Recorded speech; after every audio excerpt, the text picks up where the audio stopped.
नमस्कार.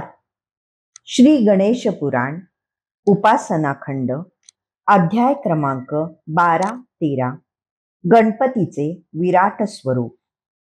सूत पुढे म्हणाले, ब्रह्मदेवाकडून मंत्रोपदेश प्राप्त झाल्यामुळे व्यासांना खूपच आनंद झाला. त्यांनी विधात्याला वंदन केले व म्हणाले, हे विधी, आपण मला धन्य केलेत. आता माझ्या मनात श्री गणपती संबंधित अधिक जाणून घेण्याची तीव्र जिज्ञासा निर्माण झाली आहे. ते ऐकून ब्रह्मदेवालाही आनंद झाला. तो म्हणाला, हे मुने, तुझ्यासारख्या श्रद्धावान शिष्यासमवेत रहस्याच्या गोष्टी बोलण्यात एक वेगळे सुख आहे. आता मी काय सांगतो ते लक्षपूर्वक ऐक. सर्व कार्याच्या आरंभी ओंकार स्वरूप गणपतीचे पूजन केले असता विघ्नांचे निरसन होऊन कार्यसिद्धी होते. म्हणून देव, दानव, गंधर्व, यक्ष, किन्नर आदी सर्वजण त्याची पूजा करतात. हा गणपती पूर्वी कोणाला प्रसन्न झाला ते ऐक. महाप्रलय काळी प्रचंड वादळे निर्माण होतात. त्या झंझावाताने पर्वत उडून जातात. नभोमंडळात 12 आदित्य प्रकट होतात. त्यांच्या एकत्रित तेजाने फार मोठी उष्णता निर्माण होते. पाण्याचा थेंबही शिल्लक राहत नाही. पृथ्वी धगधगू लागते. जीवसृष्टीचा प्रचंड विनाश होतो. त्यानंतर सवर्तक मेघ मुसळधार जलवृष्टी करतात. त्यामुळे सर्व चराचर जलमय होऊन जाते. त्यावेळी गणपती अणुरूपाने अंचित्य स्थानी राहतो. या स्थितीत संपूर्ण विश्व अनंत काळ अंधारकारमय असते. त्यानंतर ओंकार स्वरूप नाद ब्रह्म माया युक्त होऊन विलयास गेलेली सृष्टी पुन्हा व्यक्त होत जाते. निर्गुण निराकार ओंकार स्वरूप परब्रह्म म्हणजेच गणपती. त्यापासूनच पुढे त्रिगुणांची व त्रिदेवांची उत्पत्ती होते. प्रलय काळानंतर गणपतीने ब्रह्मदेव, शंकर आणि श्रीहरी यांना उत्पन्न केले. पण तो स्वतः अव्यक्त असल्यामुळे त्या तीनही देवांना आपण कोण आहोत, आपला निर्माता कोण आहे, या सृष्टीतील आपले नेमके कर्तव्य काय याविषयी काहीच माहीत नव्हते. त्यांनी आपल्या निर्मात्याचा पृथ्वीसहित 21 वेळ स्वर्ग व सप्तपाताळात अखंड शोध घेतला. हजारो वर्षे तपश्चर्या केली, पण तरीही त्यांना आपल्या जनकाचा शोध लागला नाही. त्यांनी पुन्हा प्रयत्न केले. पुन्हा सर्वत्र शोध घेतला. पुन्हा तीव्र तपश्चर्या केली. तेव्हा नभोमंडळात महातेज प्रकट झाले. त्या अनिर्वचनीय तेजाने तिघांचेही डोळे दिपून गेले. त्यांनी त्या तेजाचा आदिमध्यांत शोधण्याचा खूप प्रयत्न केला, पण काही केल्या त्याचे स्वरूप त्यांच्या लक्षात आले नाही. ते अगदी थकून गेले. त्यांची अवस्था पाहून गणपतीलाच दया आली. तो मनोहर रूप धारण करून त्यांच्या सन्मुख प्रकट झाला. श्री गणपतीच्या या सगुण साकार रूपाने काय वर्णन करावे. त्याची रक्तवर्ण अंगकांती सायंकाळच्या सूर्यबिंबापेक्षाही मनोहर वाटत होती. त्याची मुखमंडल प्रभा पौर्णिमेच्या चंद्रापेक्षा आकर्षक व शीतल होती. त्याच्या मस्तकावरील रत्नखचित मुकुटाची तेजोदीप्ती कोट्यावधी सूर्याला तेजाला लाजवील अशी होती. त्याच्या अंगावरील झळकणाऱ्या वस्त्रांनी आकाशातील संपूर्ण तारका समूहांचे तेजस धारण केले होते. जणू ऐरावतासह 8 दिग्गजांना धडकी भरवेल अशी त्याची सोंड होती. त्या लांबलचक शुंडेच्या एका बाजूने पुढे आलेला त्याचा दात पृथ्वीला गर्तेतून बाहेर काढणाऱ्या वराहाच्या दाढेलाही मागे सारील असा मजबूत होता. सुवर्णालंकारांनी विभूषित अशा त्याच्या 4 हातांमध्ये अनुक्रमे खड्ग, खेट, धनुष्य आणि शक्ती ही आयुध्य होती. त्याच्या कटीसूत्राच्या तेजापुढे सोन्याच्या मेरू पर्वताचे तेजही फिके पडावे. त्याच्या कोमल पदनखांच्या वर्णापुढे आरक्त वर्ण कमळांनीही लाजावे. असे ते दिव्य, तेजस्वी, मनोहर व भव्य स्वरूप पाहून तिन्ही देव त्यापुढे नतमस्तक झाले. त्यांनी अत्यंत आदराने त्याची स्तुती केली. त्या स्तवनाने गणपती फारच प्रसन्न झाला. तेव्हा त्रिदेवांनी त्याला विचारले, हे महाप्रभो, आपण कोण आहात? कृपा करून आपला परिचय द्या. गणपती म्हणाला, ज्याच्या दर्शनासाठी तुम्ही एवढे कष्ट घेतलेत तोच मी गणपती. गजानन तुमच्या समोर साकार रूपाने साक्षात उभा आहे. तुम्ही त्रिवर्ग माझ्या संकल्पाने उत्पन्न झाले आहात. तुमच्या स्तुतीने मी अगदी आनंदित झालो आहे. या तुमच्या स्तवन स्तोत्राचे जे कोणी त्रिकाळ पठण करेल ते पापमुक्त होतील. त्यांना सर्व प्रकारचे ऐहिक व परलौकिक सौख्य प्राप्त होईल. त्यांना मोक्ष लाभेल. मी तुमच्यावर प्रसन्न आहे, तरी मनोवांछित वर मागून घ्या. ते ऐकून तिन्ही देवांना अत्यानंद झाला. ते म्हणाले, भगवन, तुमच्या दर्शनाने आम्ही धन्य झालो आहोत. आम्हाला कृतकृत्य वाटत आहे. आम्हाला तुमचे कधीही विस्मरण होऊ नये अशी विनम्र प्रार्थना आहे. तुम्ही आम्हाला सृष्टी कार्यातील आमचे कर्तव्य समजावून सांगा. गणपतीने तथास्तु म्हणून त्यांना आशीर्वाद दिला. तो पुढे म्हणाला, तुमची माझ्या ठायी असलेली भक्ती उत्तरोत्तर दृढ होईल. आता मी गुणांप्रमाणे तुमची कार्ये सांगतो. ब्रह्मदेवा, तू सृष्टीची निर्मिती कर. हे श्रीहरी विष्णू, तू विधी निर्मित सृष्टीचे पालन पोषण कर. हे शंकरा, तू त्या सृष्टीच्या संहाराचे कार्य करावेस अशी माझी आज्ञा आहे. त्या कार्यांना आवश्यक असणारे ज्ञान व सामर्थ्य मी तुम्हाला देत आहे.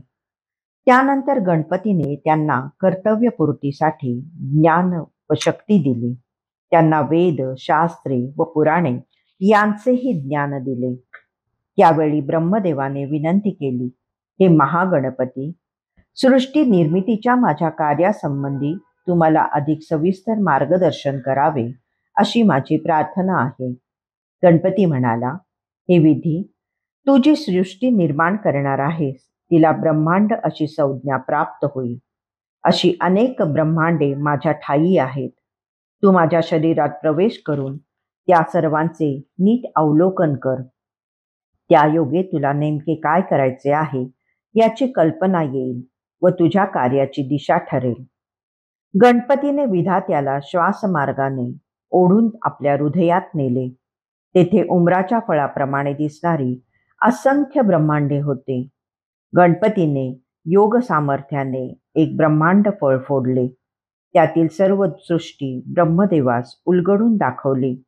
त्यामध्ये स्वतःसारखाच दुसरा ब्रह्मदेव, विष्णू, शंकर, इंद्रादी देव, अष्टदिक्पाल, सूर्य, चंद्र, ग्रह, नक्षत्रे, यक्ष, राक्षस, किन्नर, गंधर्व, ऋषी, मुनी, नर, नारी, पृथ्वी, तिच्यावरील असंख्यात जीवकोटी, 21 वर्ग, सप्त पाताळे हे सर्व पाहून ब्रह्मदेवाला आश्चर्याचा धक्का बसला.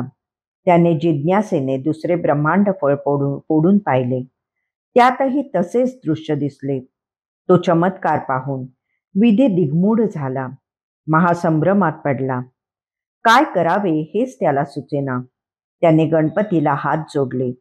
तो म्हणाला, हे प्रभो, तू खरोखरच धन्य आहेस. तुझे सामर्थ्य अगाध आणि अनंत आहे. कोणालाही त्याचा थांग लागणे शक्य नाही. तुझी लीला अंचित्य आहे.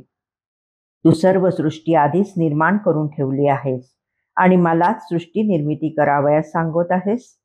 त्यामुळे मला मोठे नवल वाटत आहे. तुझ्या कृपेने मला ज्ञानप्राप्ती झाली याचा आनंद आहेच, पण हे सर्व पाहून मी स्वतः नेमके काय करावे हा निर्णय घेणे मला शक्य होत नाही. माझे येथे राहणे व बाहेर येणे हेही तुझ्याच स्वाधीन आहे हे माझ्या लक्षात आले आहे. तेव्हा माझ्यासाठी जे योग्य असेल ते तूच ठरव. मी तुला शरण आहे. ब्रह्मदेवाची मनोवस्था पाहून गणपतीने त्याला आपल्या उदरातून बाहेर काढले. त्यानंतर विष्णू आणि शंकर यांना आपल्या कानातून स्वतःच्या शरीरात नेले. त्या दोघांना अतिविराट विश्वरूपाचे दर्शन घडवले. आश्चर्याने मुग्ध झालेल्या त्या दोघांनी आनंदाने तेथेच निद्रा केली. अध्याय 14 व 15. ब्रह्मदेवाला अहंकार रहित केले. भृगु ऋषी सोमकांतास गणेश पुराण सांगत आहेत. ते पुढे म्हणाले, राजा, गणपतीकडून ब्रह्मदेवाला विश्वनिर्मितीचे वरदान प्राप्त झाले. त्याच्या दृष्टीने आवश्यक ते सर्व ज्ञानही मिळाले. त्यामुळे त्याला आपण सहजगत्या सृष्टी रचना करू शकतो असे वाटू लागले. अभिमान धरूनच तो विश्वाची रचना करू लागला. त्यामुळे त्याच्या कार्यात एकसारखी विघ्ने येऊ लागली. भीमकाय अनेक डोळ्यांची, अनेक मुखांची, अक्राळ विक्राळ स्वरूपाची आणि क्षणोक्षणी भयंकर आकार धारण करणारी ती विघ्ने ब्रह्मदेवाला आव्हान देत व विकट गर्जना करीत त्याच्या भोवती फेर धरून नाचू लागली. समूहाने आलेल्या त्या विघ्नांमुळे ब्रह्मदेव संत्रस्त झाला. काय करावे हेच त्याला सुचेना. ती विघ्ने त्याला शारीरिक पीडा देऊ लागली. कोणी त्याची उघड निंदा केली, कोणी मारहाण केली, कोणी त्याच्या मिशा उपटल्या, तर कोणी त्याचे हातपाय बांधले. त्यामुळे तो अत्यंत भयभीत झाला. त्याला स्वतःच्या जीविताची धास्ती वाटू लागली. तो अगदी निराश झाला. त्याला स्वतःविषयी वाटणारा सर्व अभिमान गळून पडला. विघ्नांनी केलेल्या छळामुळे त्याचे मनोधैर्य खचले. तो मूर्छित पडला. तो भानावर आला तेव्हाही ती विघ्ने त्याच्या अवतीभोवती विभत्स हातवारे करीत थैथयाट करीतच होती. या विघ्नांपुढे आपले काही चालणार नाही याची ब्रह्मदेवाला कल्पना आली. त्याला गणपतीचे स्मरण झाले. निरभिमान झालेला विधाता त्याला शरण गेला. तो एकसारखी त्याची करुणा भाकू लागला. त्याने गणपतीला विनंती केली, हे देवाधिदेवा, हे विराट स्वरूपी महासमर्था, तुझ्या कृपेने माझ्या ठायी सृष्टी निर्मितीचे सामर्थ्य प्राप्त झाले. तुझ्या सांगण्यावरून मी निर्मिती कार्याचा आरंभ केला, तर ही विघ्ने त्रास देऊन मला हतबल करीत आहेत. त्यांच्या रूपाने उभ्या ठाकलेल्या या बाधेचे तू निवारण कर. तू माझी लाज राख, माझे रक्षण कर, माझी उपेक्षा करू नकोस. त्याने करुणावचनांनी आर्त प्रार्थना करताच आकाशातून शब्द उमटला, तू तपश्चर्या कर. त्या निनादाने उपद्रवकारी विघ्ने क्षणार्धात दिसेनाशी झाली. ब्रह्मदेवाला हैसे वाटले. त्याच्या मनावरचे दडपण दूर झाले. त्याने आकाशवाणीला उद्देशून म्हटले, हे प्रभो, आपण मला तपश्चर्या करण्यास सांगत आहात, पण योग्य मंत्रोपदेश व अनुष्ठानासाठी योग्य स्थान मिळाल्याशिवाय हे शक्य होईल असे मला वाटत नाही. तेव्हा पुन्हा आकाशवाणी झाली, वटवृक्षाकडे पहा. तो ध्वनी कानावर येताच ब्रह्मदेवाला क्षणार्धात निद्रा आली. त्यावेळी एक स्वप्न दृष्टांत झाला. त्याने सर्व सृष्टीत जलमय झालेली दिसली. फक्त एकच वटवृक्ष शिल्लक होता. त्यावरील एका पानावर त्याला लहानसे बालक दिसले. त्याचे शरीर मनुष्याचे व मस्तक हत्तीचे होते. त्याला 4 हात होते. त्याच्या गळात मोत्यांच्या माळा होत्या. त्याने रत्नजडित मुकुट धारण केला होता. त्यावरील चंद्रकोर खूप शोभून दिसत होती. ते बालक सोंडेने पाणी खेचून स्वतःच्याच मस्तकावर सिंचन करीत होते. त्याला पाहून ब्रह्मदेवास हसू आले. तेव्हा बालगजानन वटपत्रावरून खाली उतरला. तो ब्रह्मदेवासमोर येऊन म्हणाला, हे विधाता, सृष्टी निर्मितीचे सामर्थ्य प्राप्त झाले याचा तुला अभिमान झाला. म्हणूनच तुझ्या कार्यात विघ्नांनी अडथळे आणले हे तू लक्षात घे. गर्वभावना सर्वांनाच त्रासदायक असते. म्हणून नेहमी विनम्र असावे. कार्यसिद्धीसाठी तपश्चर्या करणे तुला आवश्यक आहे. तपश्चर्येने बुद्धी स्थिर होते. आरंभिलेल्या कार्यात यश मिळते. ही तपस साधना कोठे व कशी करावी, कोणत्या मंत्राचे अनुष्ठान करावे हे तुला जाणून घ्यायचे आहे. तू ओंकाराचा पुरश्चरणपूर्वक 10 लाख संख्येत जप कर. त्यानंतर मी तुला प्रत्यक्ष दर्शन देईन. तुला सर्व सामर्थ्याने युक्त करीन. बाल गणेशाने त्याला आशीर्वाद दिला आणि तो अंतर्धान पावला. त्या स्वप्न दृष्टांताने ब्रह्मदेवास जागृती आली.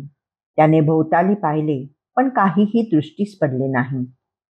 त्यानंतर त्याने गणेशोपदिष्ट एकाक्षर मंत्राचा अनुष्ठानास प्रारंभ केला.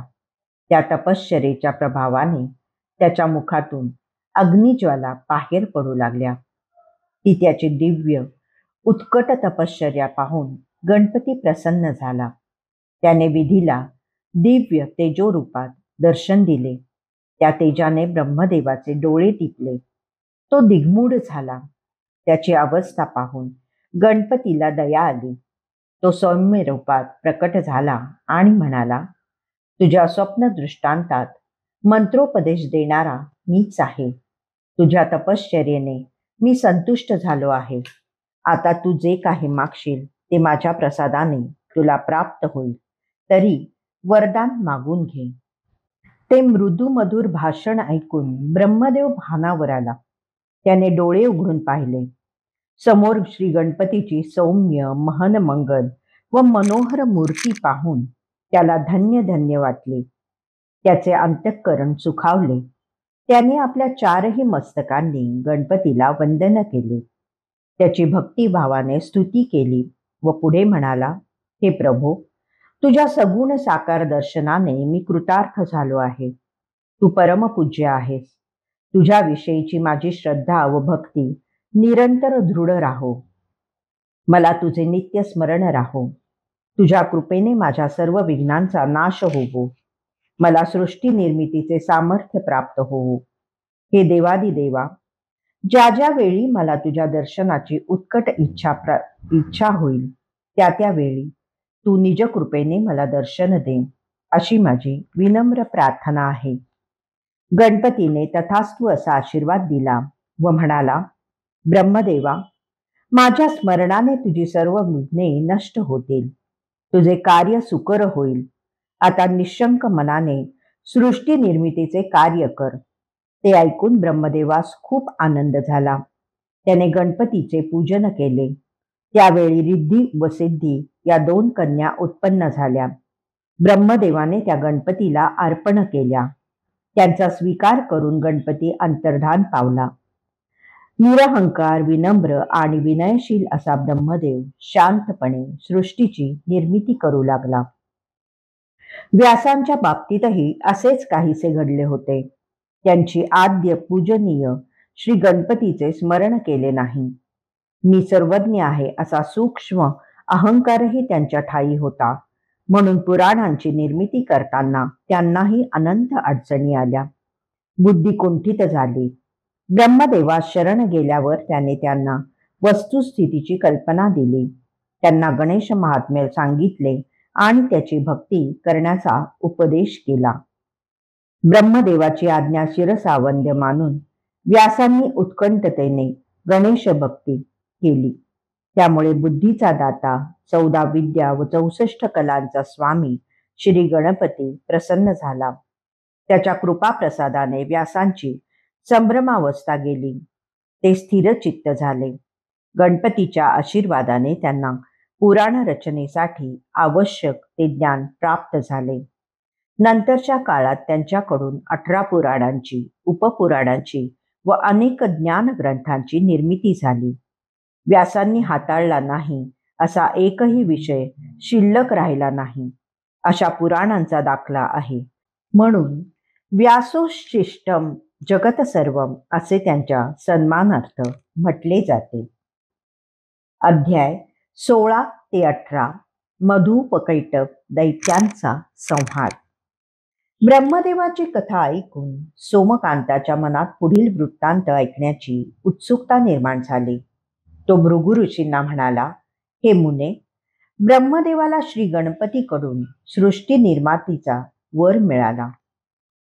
त्यानंतर त्याने कशा प्रकारे सृष्टी रचना केली? भृगु म्हणाले, राजा, विधात्याने प्रथमतः 7 मानसपुत्र निर्माण केले. पण या सर्वांनी घोर तपश्चर्या केली आणि ते मुक्त झाले. ब्रह्मदेवाला कार्यसिद्धीसाठी त्यांचा काहीही उपयोग झाला नाही. म्हणून त्याने संकल्पाने पुन्हा 7 मानसपुत्र निर्माण केले. तेही तपोबलाने ज्ञानसंपन्न होऊन मुक्त झाले. तेव्हा ब्रह्मदेवाने स्वतःच प्रजोत्पादन करावयाचे ठरवले. त्याने आपल्या मुखातून ब्राह्मण, बाहूंपासून क्षत्रिय, मांड्यांपासून वैश्य आणि पायांपासून क्षूद्र याप्रमाणे 4 वर्णांची प्रजा उत्पन्न केली. त्यांनी आपल्या मस्तकापासून स्वर्ग, कानांपासून वायू, डोळ्यांपासून सूर्य, हृदयापासून चंद्र, नाभीपासून आकाश व पायांपासून पृथ्वी अशा प्रकारे लोकांची आणि पंचमहाभूतादिकांची निर्मिती केली. त्यानंतर त्याने पर्वत, नद्या, समुद्र आणि वनस्पती यांची उत्पत्ती केली. त्यावेळी योग निद्राधीन झालेल्या भगवान विष्णूंच्या कानातून मधु व कैटभ असे 2 महाबलाढ्य दैत्य निर्माण झाले. त्यांच्या रूपाने त्रिखंडावर भीषण संकटच ठाकले. या दोन्ही दैत्यांनी वेदशास्त्रांची निंदा केली. देवाधिकांना आणि साधूजनांना अपरिमित छळले. त्यांच्या अत्याचारांनी पृथ्वी भयकंपित झाली. तिच्यावरील पापभाराने शेषही फुत्कार टाकू लागला. सरते शेवटी ते दैत्य ब्रह्मदेवावरच चाल करून गेले. आता ते दोघेही आपल्याला छळणार आणि सृष्टीचा घात करणार हे लक्षात येताच ब्रह्मदेवाने विष्णूला व्यापून असलेल्या योगनिद्रेची काकुळतीने प्रार्थना केली. तो म्हणाला, हे निद्रादेवी, तू महासमर्थ आहेस. तुझ्या पुढे कोणाचेही काही चालत नाही. मधु आणि कैटभ या दोन्ही दैत्यांनी पूर्वजन्मी घोर तपश्चर्या करून मला प्रसन्न करून घेतली. ते माझे भक्त असल्यामुळे मी त्यांना अनेक वर दिले. त्यामुळे उन्मत्त होऊन ते आता माझ्यावरच उलटले आहेत. तसे झाले तर मोठाच अनर्थ होईल. त्यांना आवरणे हे फक्त विष्णूला शक्य आहे. तरी कृपा करून त्याला सोड. विधात्याच्या विनंतीने योगनिद्रा विष्णूपासून दूर झाली. त्याला जागृती आली. हे वृत्त कळताच स्थानभ्रष्ट झालेले सर्व देव त्याला शरण गेले. त्याला मधुकैटभाच्या अत्याचारांचे वर्तमान सांगितले आणि त्यांचा वध करण्याची विनंती केली. तेव्हा संतापलेल्या विष्णूने मोठाने शंखध्वनी केला. त्याच्या निनादाने त्रिभुवन हादरले. मधुकैटभही आश्चर्यात पडले. कोणीतरी महावीर आपल्याला युद्धाचे आव्हान देत आहे हे त्यांच्या लक्षात आले. ते त्वरेने विष्णूपाशी धावले. त्यांनी त्याला द्वंद्व युद्धाचे आव्हान दिले. स्वतःच्या सामर्थ्याच्या घमेंडीत असलेल्या या दोन्ही बलाढ्य दैत्यांनी विष्णूवर चढाई केली. मग सुरू झाले एकच भीषण युद्ध. आव्हाने प्रतिआव्हाने, गगनभेदी गर्जना, घाणाघाती मुष्टीप्रहार यांच्या आवाजांनी दशदिशा दणाणून गेल्या. दोन्ही प्रतिद्वंद्वी विजयाच्या ईर्षेनेच लढत होते. हे युद्ध जवळजवळ 5000 वर्षे चालले. कोणीच कोणास हार जाईना. तेव्हा विष्णूला मोठा प्रश्न पडला. त्या दैत्यांच्या नाशासाठी काय करावे हेच त्याला सुचेना. विष्णूने युद्ध थांबवले. वीणाधारी गंधर्वाचे रूप घेऊन तो सुश्राव्य गायन करू लागला. त्या नादब्रह्माने सर्व विश्व व्यापून गेले. देव, यक्ष, राक्षस, पशुपक्षी व समस्त सृष्टी त्या मधुर स्वरांनी मुग्ध झाली. आत्मचिंतनात मग्न असलेला शंकरही जागृत होऊन त्या गायनाचा आनंद घेऊ लागला. त्याने निकुंभ आणि पुष्पदंत या आपल्या 2 गणांना त्यांना गायकाला घेऊन येण्याची आज्ञा केली. गंधर्व रूपी विष्णूला घेऊन ते दोघेही कैलासावर आले. विष्णूने शंकराला नमस्कार केला. शंकराने गंधर्व रूपातील विष्णूला तात्काळ ओळखले. त्याला क्षीमालिंगन दिले. त्याचे उत्तम आदरातिथ्य केले. शंकराच्या विनंतीवरून विष्णूने पुन्हा वीणावादन केले. ते शिव, पार्वती, गजानन, षडानन, महानंदी, ऋषीजन व शिवगणांनी मनःपूर्वक ऐकले. प्रसन्न झालेल्या शंकराने विष्णूच्या वीणावादनाने व गानकौशल्याचे भरभरून कौतुक केले व त्याला वर मागण्यास सांगितले. विष्णूने त्याला मधुकैटभाच्या वधाचा उपाय विचारला. तेव्हा शंकर म्हणाला, हे लक्ष्मीपते, युद्धारंभी तुम्ही कल्याणकारक व विघ्नहारक अशा गणपतीचे स्मरण केले नाहीस. म्हणूनच दैत्यवधाचे तुझे सर्व प्रयत्न फोल ठरले. आता तू गणपतीला शरण जा. त्याची आराधना करून त्याला प्रसन्न करून घे. त्यानंतर तू युद्धात जा, म्हणजे तुला जय मिळेल. शंकराने विष्णूला आराधनेसाठी षडक्षरी गणेश मंत्राचा उपदेश केला आणि त्याच्या विधियुक्त अनुष्ठानासाठी सिद्ध क्षेत्रात जाण्यास सांगितले. विष्णूने त्या क्षेत्री जाऊन 100 वर्षे अनुष्ठान केले. त्यामुळे गणपती प्रसन्न झाला. त्याने विष्णूला वर मागण्यास सांगितले.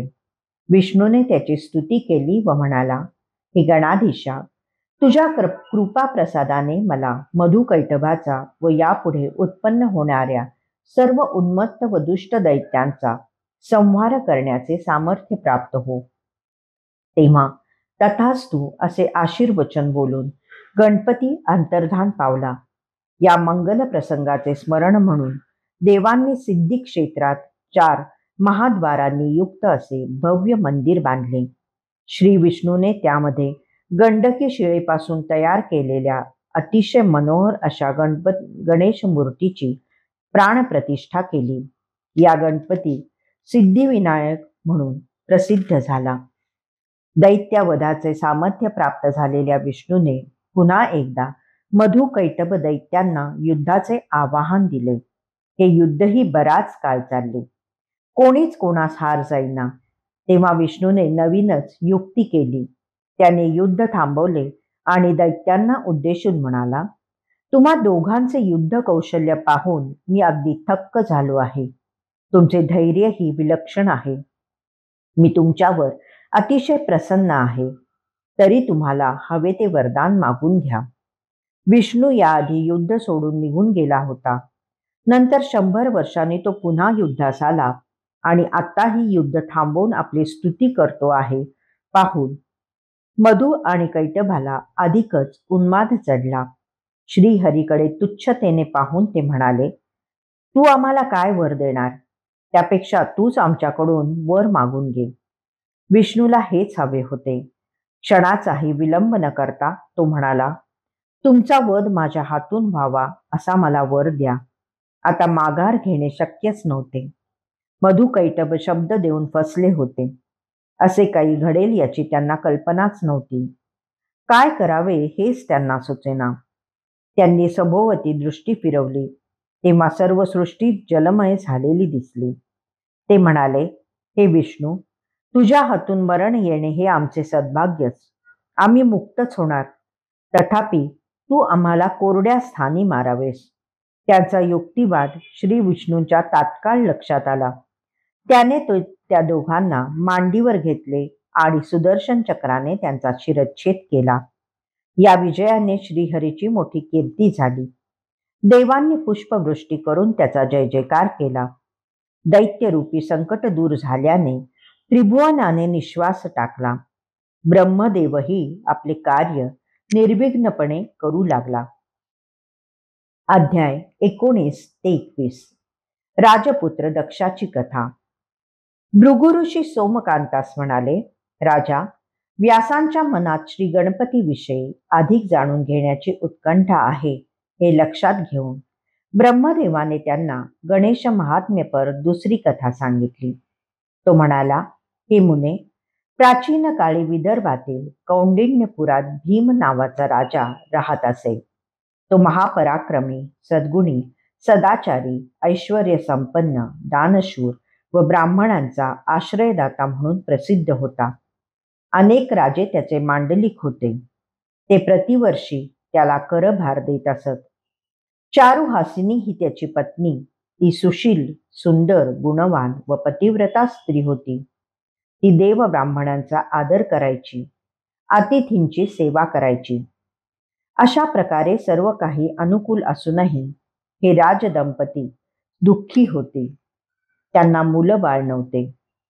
एके दिवशी भीमराजा आपल्या पत्नीला म्हणाला, प्रिये, संतती नसल्यामुळे मला कधी कधी फारच उदास वाटते.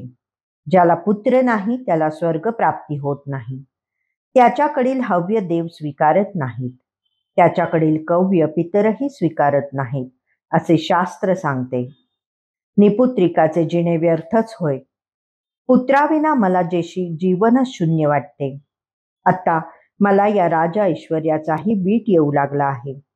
या सर्वांचा त्याग करून अरण्यात विजनवासात ऋषीमुनींच्या सहवासात जाऊन राहावे असे सारखे मनात येते. चारुहासिनी म्हणाली, स्वामी, पुत्राविना घर म्हणजे रिकामा व्यवहार. माझी मनोवस्था ही तुमच्यापेक्षा वेगळी नाही. पुत्रप्राप्तीसाठी तपश्चर्या करावी असे माझ्याही मनात सारखे येत आहे. तुम्ही अरण्यात जाण्याचा निश्चय केला असेल तर मीही तुमच्याबरोबर येईन. तिचे मनोगत कळताच राजाने वनगमन करण्याचा निश्चय केला. त्याने सुमंत व मनोरंजन या आपल्या अत्यंत विश्वासातल्या 2 प्रधानांना बोलावून घेतले. तो त्यांना म्हणाला, तुम्ही माझे हितैषी आहात. संतान सौख्य नसल्यामुळे आम्ही उभयता पती-पत्नी किती व्यथित आहोत हे तुम्ही जाणता. संततीसाठी आम्ही आजवर अनेक उपचार केले, पण उपयोग झाला नाही. आता तपश्चर्या करून काही साध्य होते का पाहावे म्हणून आम्ही दोघे अरण्यात जाण्याचा विचार करत आहोत. आमच्या अनुपस्थितीत राज्याची धुरा तुम्हालाच सांभाळायची आहे. तुमची माझ्याविषयी असलेली हितबुद्धी, तुमची नीतिमत्ता व चातुर्य याविषयी माझ्या मनात जराही शंका नाही.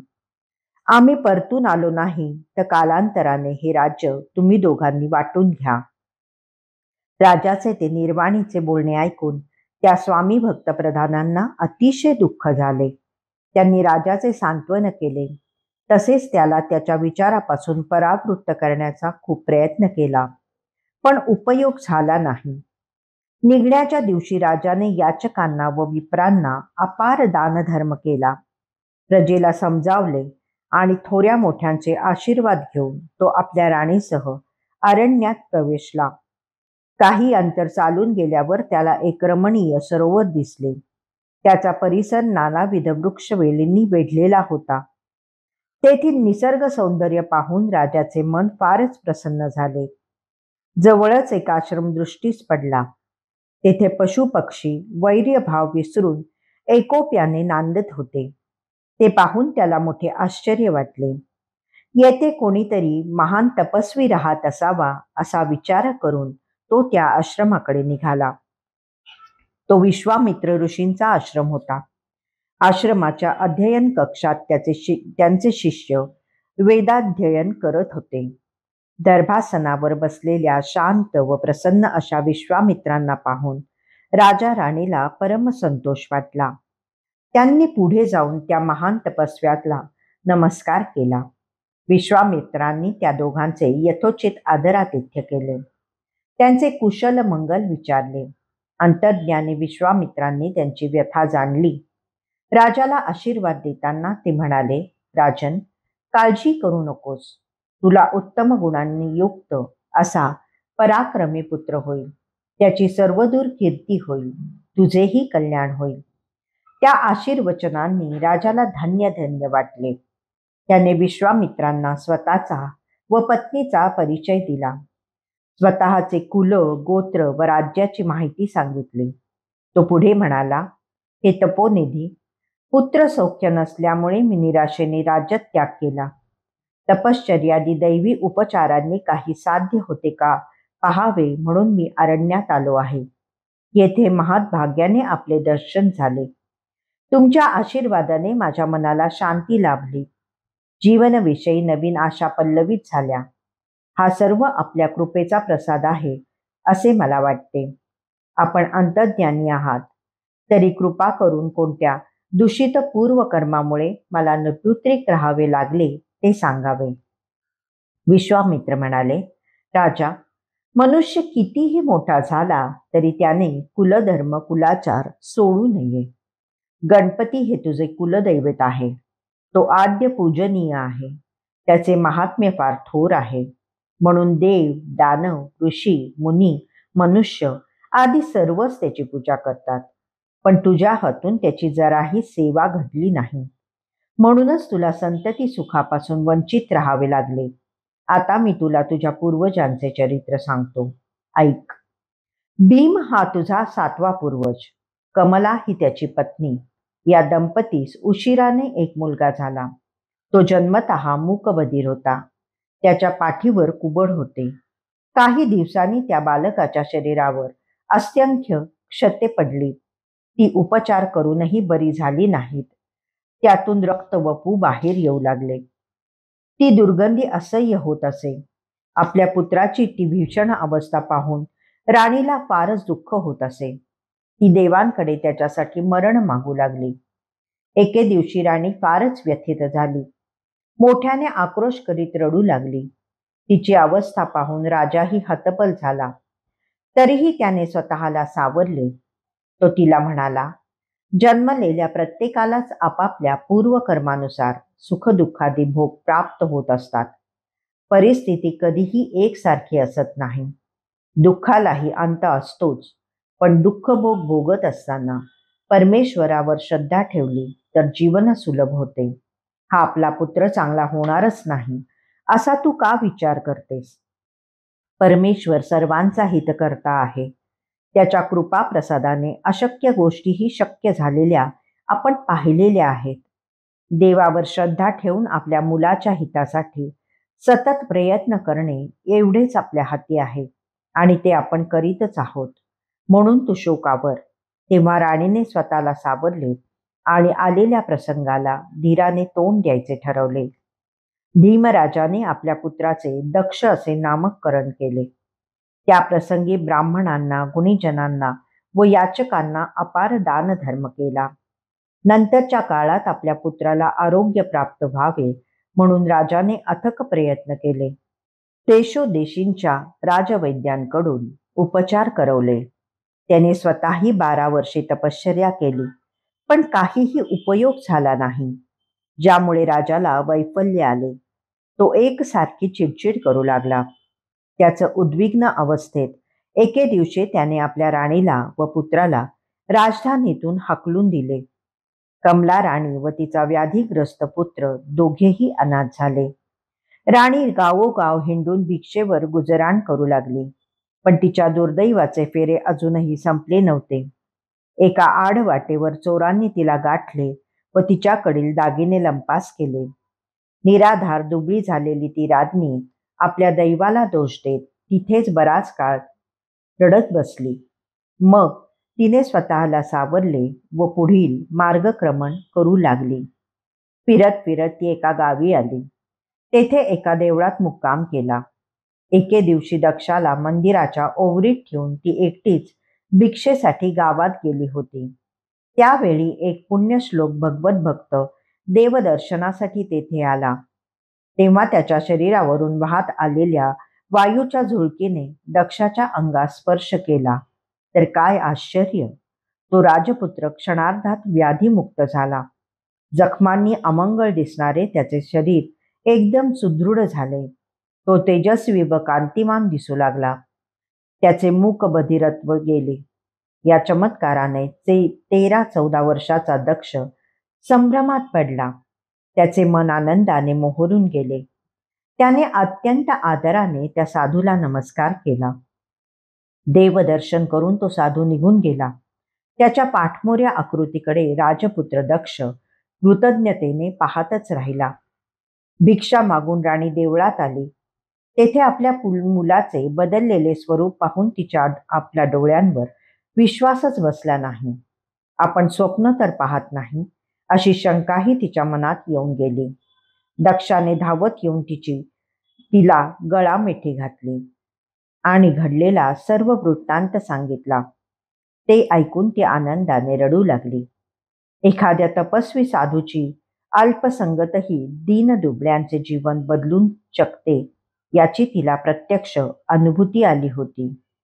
साधू ज्या मार्गाने गेला त्या दिशेला तिने अत्यंत भक्तिभावाने नमस्कार केला. त्यानंतर लोक त्या मायलेकांना अपमानित न करता प्रेमाने भिक्षा घालू लागले. कोणी कोणी त्यांना भोजनासाठीही बोलावित असत. कधी कधी त्यांना जुन्या वस्त्रांचा व द्रव्याचाही लाभ होत असे. दक्ष बरा झाल्यामुळे कमला राणी निश्चिंत झाली होती. त्या दोघांच्या मनात भगवंताविषयी श्रद्धा व भक्ती निर्माण झाली. दक्षाला गणपतीविषयी विशेष आकर्षण होते.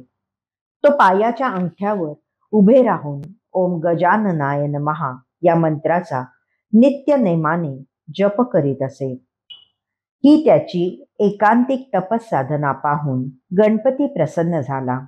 त्याने दक्ष व कमला राणीला सगुण साकार रूपात दर्शन दिले.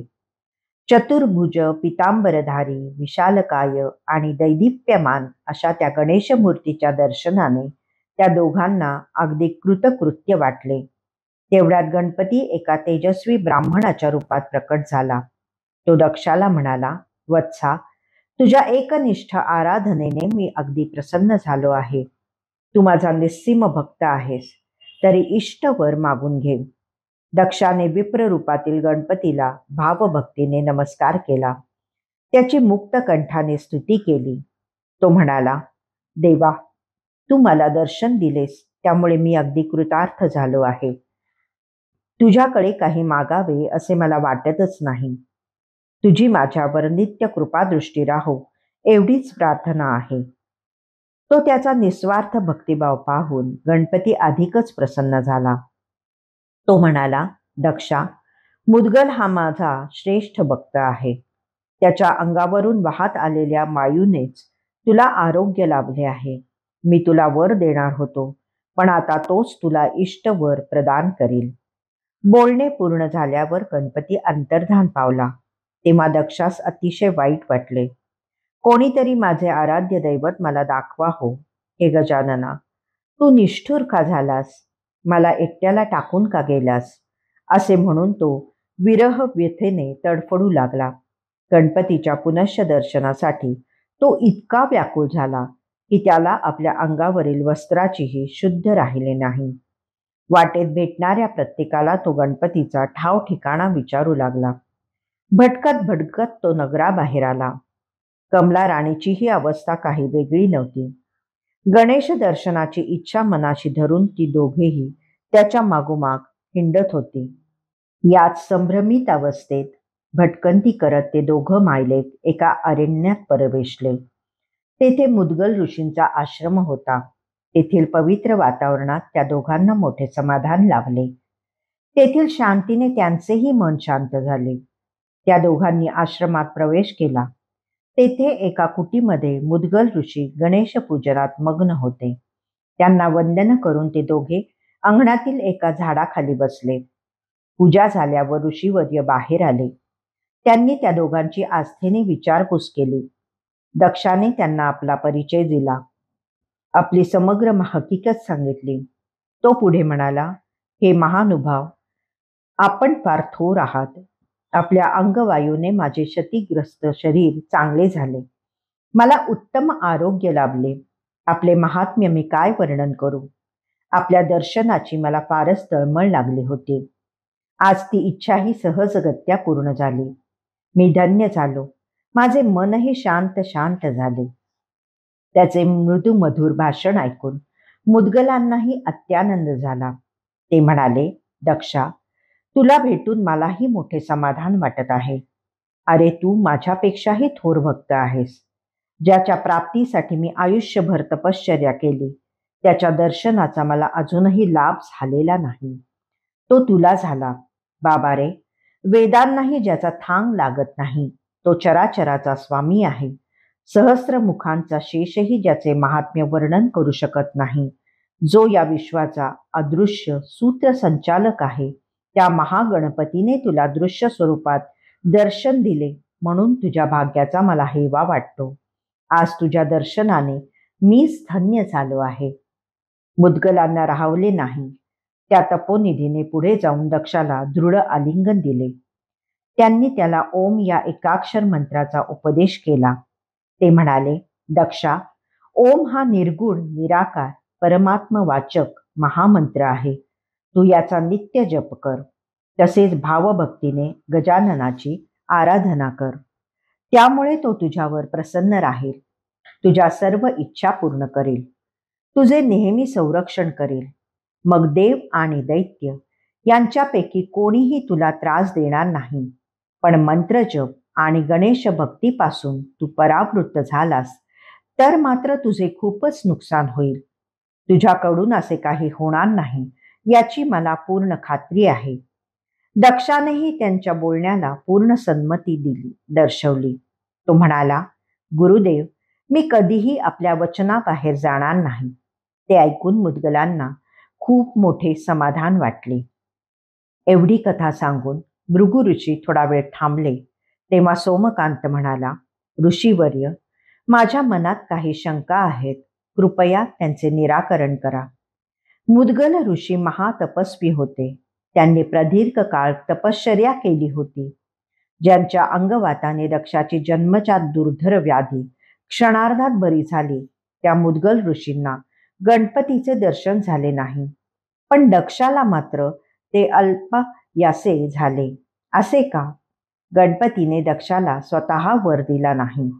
त्याने त्याला मुद्गलांकडे पाठवले. यामागचे काय रहस्य आहे?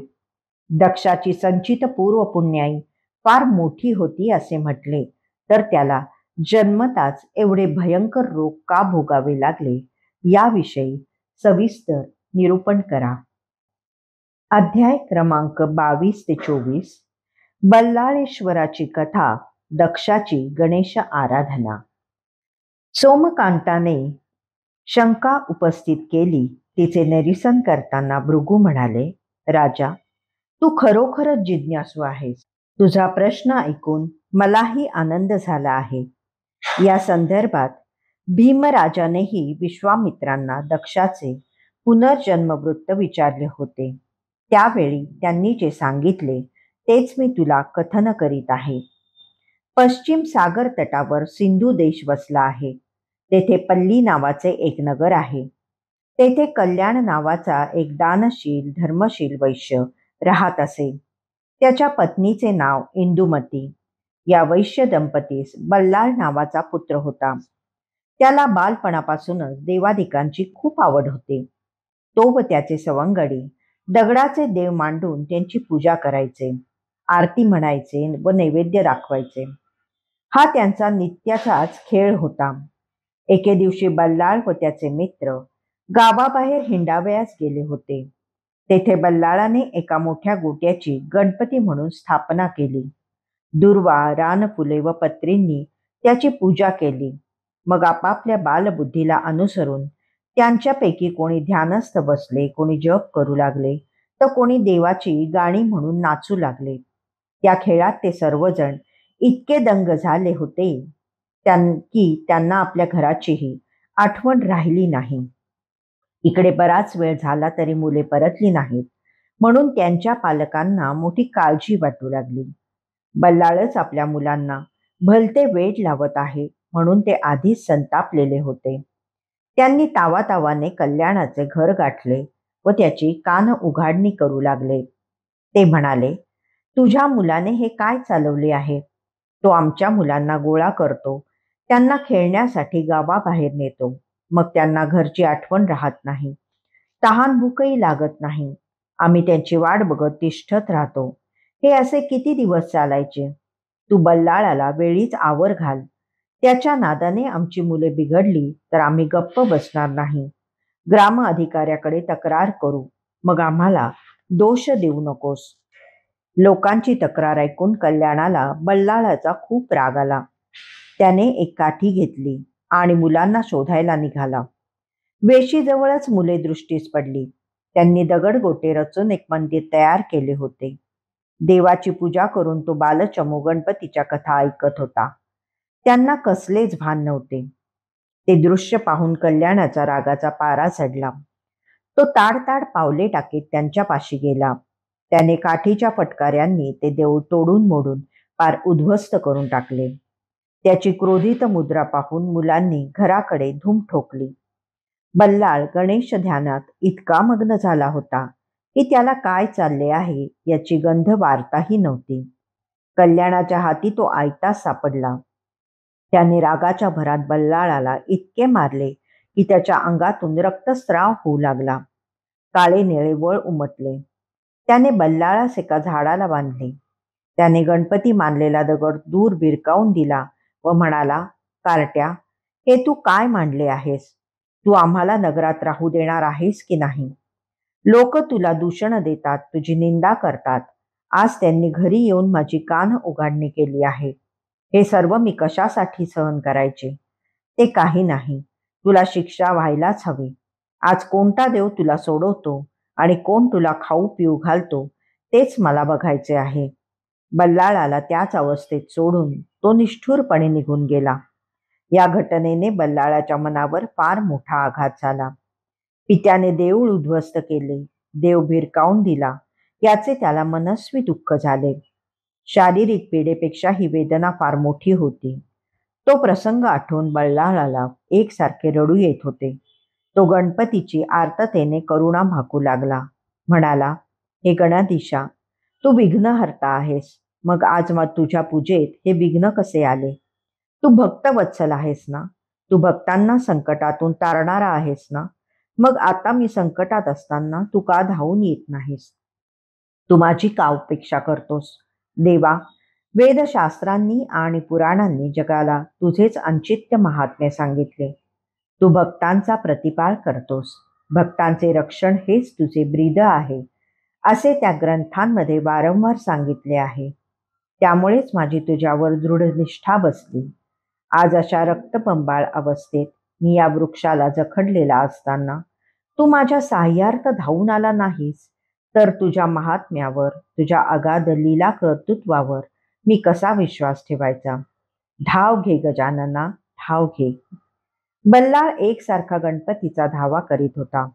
त्या अर्धवट ग्लानीतही त्याला पित्याकडून होत आले असलेली आपल्या आराध्य दैवताची विटंबना वारंवार दिसत होती.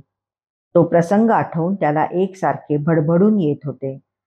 पित्याच्या या दुष्कृत्याबद्दल त्याच्या मनात इतकी घृणा उत्पन्न झाली की त्याने त्याला शापच दिला. ज्याने माझ्या गणपतीचे देऊळ उद्ध्वस्त केले, मी श्रद्धेने पूजलेला देव फेकून दिला, तो माझा पिता मुका व भैरा होईल. त्याच्या पाठीस कुबड येईल. त्याच्या सर्वांगास असंख्य क्षते पडून त्यातून रक्त व पू वाहील. त्याच्या सर्वांगास दुर्गंधी येईल. ही व्याधी उपचारांनीही बरी होणार नाही. लोक त्याची उपेक्षा करतील. बोलता बोलता तो थोडा वेळ थांबला. मग गणपतीला उद्देशून म्हणाला, देवा, मी जडदेहाने बांधलेला गेलेला असलो तरी माझे मन मुक्तच आहे. त्या मनाने तुझे चिंतन करणे मला आत्ताही शक्य आहे. मला मरणाची भीती नाही. पण मरण आलेच तर मी तुझ्या ध्यानात व नामस्मरणात मग्न असतानाच यावे, एवढीच इच्छा आहे. बल्लाळाला शारीरिक पीडा असह्य होत होती. जखमातून ओघळलेले रक्त सुकून गेले होते. तहानेने जीव व्याकुळ झाला होता. भुकेने पोटात थैमान घातले होते. त्याच्या पायाला बधिरता आली होती. त्याही अवस्थेत तो गणपतीचे नामस्मरण करत होता. कल्याण गावात जाऊन बराच वेळ लोटला होता. बल्लाळाच्या जवळपास कोणीही नव्हते. सूर्य मावळतीकडे झुकू लागला. अतीव ग्लानीने बल्लाळाची मान छातीवर झुकली. त्याची अवस्था पाहून गणपतीला कळवळा आला. आपल्या भक्ताची घेतलेली एवढी परीक्षा पुरे झाली असा विचार करून तो एक तेजस्वी ब्राह्मणाच्या रूपात बल्लाळा सन्निग्ध प्रकट झाला. त्याच्या कृपा कटाक्षाने बल्लाळाची बंधने गळून पडली. विप्ररूपी गजाननाने स्वतः पुढे जाऊन त्याला सावरले. त्याच्या पावन हस्तस्पर्शाने त्या सद्गताच्या अंगावरील सर्व जखमा बऱ्या होऊन त्याची कांतीही उजळली. त्याच्या सर्वांगातून नवचैतन्याचा संचारच झाला जणू. बल्लाळ शुद्धीवर आला. आपण पूर्ववत झालो आहोत हे त्याच्या लक्षात आले. आपल्या सन्मुख दिव्य विप्र रूपाने साक्षात गणपतीच उभा आहे अशी त्याच्या मनानेच ग्वाही दिली. त्याने भक्तिभावाने त्या ब्राह्मणाला साष्टांग नमस्कार केला. त्याची अपार स्तुती केली. प्रसन्न झालेल्या गणपतीने त्याला आलिंगन दिले. आपला वरद हस्त त्याच्या मस्तकी ठेवून त्याला सर्वज्ञ केले. तो बल्लाळास म्हणाला, बाळ, तुझ्या पित्याने माझा फार मोठा अपराध केला आहे. त्याने माझे मंदिर उद्ध्वस्त केले. माझ्या भक्ताला छळले. या प्रमादाबद्दल त्याला भयंकर नरक यातना भोगाव्या लागतील. तुझ्या शापाने पुढील जन्मात त्याला दारुण अवस्थेला तोंड द्यावे लागेल. इतकेच नव्हे तर त्याचा पिता त्याला घरातून हाकलून देईल. बल्लाळा, आता मी काय सांगतो ते ऐक. माझ्या मनात तुला वरदान द्यावे असे आहे, तरी इष्टवर मागून घे. बल्लाळ म्हणाला, देवा, तू माझ्यावर प्रसन्न आहेस हे ऐकून मी अगदी कृतकृत्य झालो आहे. तू दर्शन देऊन मला धन्य केलेस. मी तुझ्याकडे काय वर मागणार? तुझ्या मनात मला काही द्यायचेच असेल तर तुझ्या ठायी असलेली माझी भक्ती उत्तरोत्तर दृढ व्हावी आणि याच क्षेत्री वास्तव्य करून तू लोकांची दुःखे संकटे दूर करावीस अशी माझी विनम्र प्रार्थना आहे. बल्लाळाचे ते जनकल्याणप्रद मागणे ऐकून गणपतीला परमसंतोष वाटला. तथास्तु असा आशीर्वाद देऊन तो म्हणाला, बाळ, तुझ्या इच्छेनुरूप मी अंशरूपाने येथे वास्तव्य करीन, लोकांचे लक्षण करीन. येथे येणारे भक्तजन माझ्या नावापूर्वी अत्यंत आदराने तुझे नाव घेतील. हे स्थान बल्लाळ विनायक अर्थात बल्लाळेश्वर म्हणून प्रसिद्ध होईल. विप्र रूपातील गणपतीने बल्लाळाला प्रेमाने जवळ घेतले. त्याच्या मस्तकावरून मायेने हात फिरवला आणि दुसऱ्या क्षणी तो अदृश्य झाला. विश्वामित्र ऋषी भीमराजास म्हणाले, इकडे कल्याणाचे काय झाले ते ऐक. बल्लाळाने शाप दिल्यामुळे तो बहिरा व मुका झाला. त्याची दृष्टी अधू झाली, पाठीवर कुबड आले आणि त्याच्या सर्वांगास असंख्य क्षते पडून त्यातून रक्तपू वाहू लागले. आपल्या देहात एकाएकी घडून आलेला हा बदल पाहून कल्याण कमालीचा घाबरला. तो ओक्साबोक्षी रडू लागला. त्याची विकलांग अवस्था पाहून इंदुमती ही शोकग्रस्त होऊन रडू लागली. तिने अनावर चिंतेने ग्रासले. काय करावे हेच तिला सुचेना. पतीच्या बाबतीत हे अघटित कसे घडले असा तिला मोठा प्रश्न पडला. तेव्हा कोणीतरी तिला रानातील प्रकार सांगितला. लोकांच्या गाऱ्हाण्यांनी संतापलेल्या कल्याणाने बल्लाळाला बेदम मारून झाडाला बांधून ठेवले आहे हे कळताच त्या मातेचा जीव कासावीस झाला. दोघा तिघांना बरोबर घेऊन ती लगबगीने अरण्यात गेली. तोपर्यंत श्री गजाननाच्या कृपेने सर्व काही व्यवस्थित झाले होते. रानामध्ये इंदुमतीला एक सुंदर देवालय दिसले. तेथील मूर्तीची बल्लाळ पूजा करत होता. त्याला सुखरूप पाहून तिचा जीव भांड्यात पडला.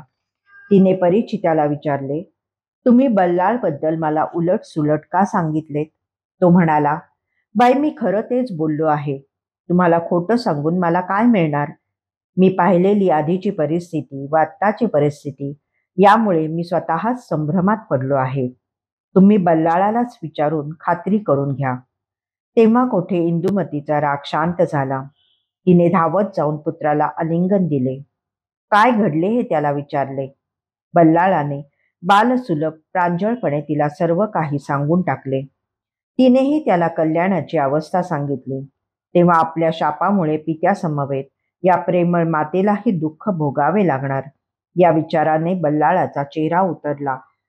इंदुमती त्याला म्हणाली, बाळ, तुझ्या वडिलांनी तुझ्यावर अत्याचार केला म्हणून तू रागवू नकोस. घरी चल. तुझ्या पित्याला शारीरिक व्यंग व दारुण व्यवस्थेतून तूच मुक्त करू शकतोस. श्री गजाननाच्या कृपाप्रसादाने ज्ञानी झालेला बल्लाळ आईला म्हणाला, माते, कुठलं घर, कोण माता, कोण पिता? आता गणपतीच माझे सार सर्वस्व आहे. तोच माझी माता, तोच माझा पिता, तोच आप्त मित्र सखा, तोच माझा हितकर्ता, तोच माझा रक्षण करता, तोच करता करविता, तोच सर्वज्ञ शासन करता. या विश्वातील प्रत्येक प्राण्याला आपापल्या कर्मानुसार सुखदुःखादी फलप्राप्ती होत असते. ज्याने माझ्या भक्तीची निंदा केली, माझ्या देवाची अवहेलना केली, त्याचे मंदिर उद्ध्वस्त केले, त्याला त्याचे फळ मिळाले आहे. त्याच्याशी माझा काहीही संबंध नाही. मी अंतःकरणपूर्वक श्री गजाननाला शरण गेलो आहे. माझे काय करायचे ते तोच ठरवेल. तू माझा मोह धरू नकोस. घरी जा आणि धर्माला अनुसरून पतीची सेवा शुश्रूषा कर. बल्लाळाचे बोलणे ऐकून इंदुमतीचा जीव गलबलला. दुःख आवेगाने तिच्या डोळ्यात अश्रू आले. ती खिन्नपणे म्हणाली, बल्लाळा, जे काही घडले त्यात माझा काय दोष? मी एकटी काय करू? आता तूच आमच्या उद्धाराचा मार्ग सांग. तिचे केविलवाने बोलणे ऐकून बल्लाळाचे मन द्रवले. तो म्हणाला, आई, जे घडायचं ते घडून गेलं आहे. त्यावर व्यर्थ चर्चा नको. जो दुःख भोगण्यासाठी नियतीने तुमच्या समोर आणून ठेवला आहे तो भोगल्याशिवाय तुम्हाला पर्याय नाही. या जन्मात तुमचा उद्धार होणे नाही. पुढील जन्मात तू राजवंशात जन्म घेशील. तुझे नाव कमला असेल. तू भीमराजाची पत्नी होशील. त्यावेळी या जन्मातला तुझा पती दक्ष नावाने तुझ्या पोटी जन्म घेईल. तो जन्मताच मुका, बहिरा, कुबडा व क्षतिग्रस्त असेल. कोणत्याही उपचारांनी त्याला बरे वाटणार नाही. व्रत, वैकल्ये, तपश्चर्या व औषधोपचार यांनाही बरे वाटत नाही, म्हणून राजा हतबल होईल. तो तुम्हा दोघांचा रागाने त्याग करेल. निराधार अवस्थेत भटकंती करीत तू आपल्या पुत्रासह एका गावी येशील. तेथे गणेशाची आराधना करणाऱ्या ऋषींच्या अंगवाताच्या स्पर्शाने चमत्कार होऊन तुझ्या पुत्राची व्याधी पूर्ण बरी होईल. मग तो मनोभावे गणेशाची उपासना करेल. त्यावेळी या जन्मातील देवनिंदेसारखी दुष्कर्मे त्याच्याकडून पुन्हा घडणार नाहीत. तुम्हा दोघांना गणपतीचे दर्शन होईल. त्याच्या कृपेने तुमचा उद्धार होईल. ते ऐकून इंदुमती व्यथित झाली. आता दुःख भोगणे एवढेच तिच्या हाती होते. लोकांनी तिचे सांत्वन केले. तिने कसे बसे स्वतःला सावरले आणि घरी परतली. पतीची सेवा करू लागली. असे काही दिवस लोटले. बल्लाळ उपासनेमध्येच काळ व्यतीत करू लागला. कालांतराने त्याला नेण्यासाठी एक दिव्य विमान आले. त्यात बसून तो स्वर्गलोकी निघून गेला. भृगु ऋषींनी सोमकांत राजाला दक्षाचा पूर्व वृत्तांत सांगून त्याने उपस्थित केलेल्या शंकांचे निरसन केले. मग ते राजाला दक्षाचा पुढील वृत्तांत सांगू लागले. ते म्हणाले, राजा, मुद्गल ऋषींनी दक्षाला ओम या एकाक्षर मंत्राचा उपदेश केला. त्यानंतर त्याने आपल्या मातेसहित कौंडिण्यपुराजवळील अरण्यात असलेल्या एका जीर्ण देवालयात वास्तव्य केले. तो गजाननाची नित्य नेमाने षोडशोपचारे मानसपूजा करीत असे. ओंकाराचा अखंड जप हे त्याचे नित्य साधन होते. अशा प्रकारे त्याच्याकडून 12 वर्षे 21 दिवसांचे अनुष्ठान पूर्ण झाले.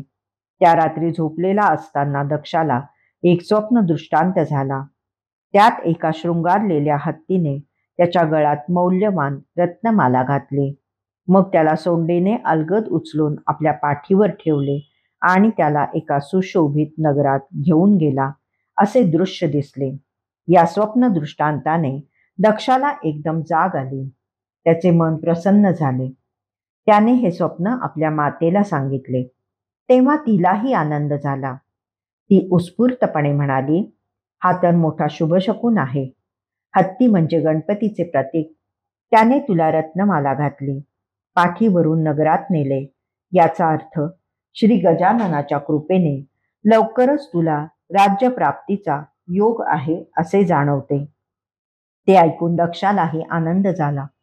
तो म्हणाला, आई, मातेसारखे दैवत नाही हेच खरे. तू माझी लहानपणापासून किती सेवा शुश्रूषा केलीस. माझ्यासाठी किती कष्ट घेतलेस. माझ्या समवेत तू ही अनंत हाल अपेष्टा सोसल्यास. आता अडचणींना तोड दिलेस. राणी असूनही तुझ्यावर भिक्षांनावर जगण्याची वेळ आली. या सर्व गोष्टी मी कधीही विसरू शकत नाही. माझ्या मनात तुझ्याविषयी नेहमी कृतज्ञताच राहील. मला राज्य प्राप्ती झाली तर मी तुला अखंड सुखात ठेवीन. तुला उत्तम वस्त्र अलंकार, सेवेसाठी दासदासी, फिरण्यासाठी पालखी, राहण्यासाठी सुशोभित महाल अशी सर्व व्यवस्था करेन.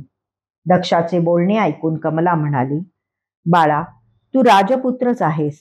गणपती हा तुझा भाग्य विधाता आहे. त्याने मनात आणले तर तो तुला क्षणार्धात राज्यपदी बसविल. पण सत्ता, संपत्ती व ऐश्वर प्राप्त झाले तरी उन्मत्त होऊ नकोस. न्याय, नीती, धर्माने प्रजापालन कर. सदैव पुण्य कर्मरत रहा. लोककल्याणासाठी तुला जे जे काही करता येणे शक्य आहे ते सर्व कर. गो ब्राह्मणांचे पालन व संरक्षण कर. आपल्या कर्तव्य पालनात कधीही कंटाळा करू नकोस, कारण कर्तव्य तत्पर असणाऱ्यांवरच देवाची कृपा आपल्या आपण होते. गणपतीची तुझ्यावर अखंड कृपा राहो. तुला उत्तम आयुरारोग्य प्राप्त हो. दुसऱ्या दिवसाचे गणेश पुराण वाचन समाप्त.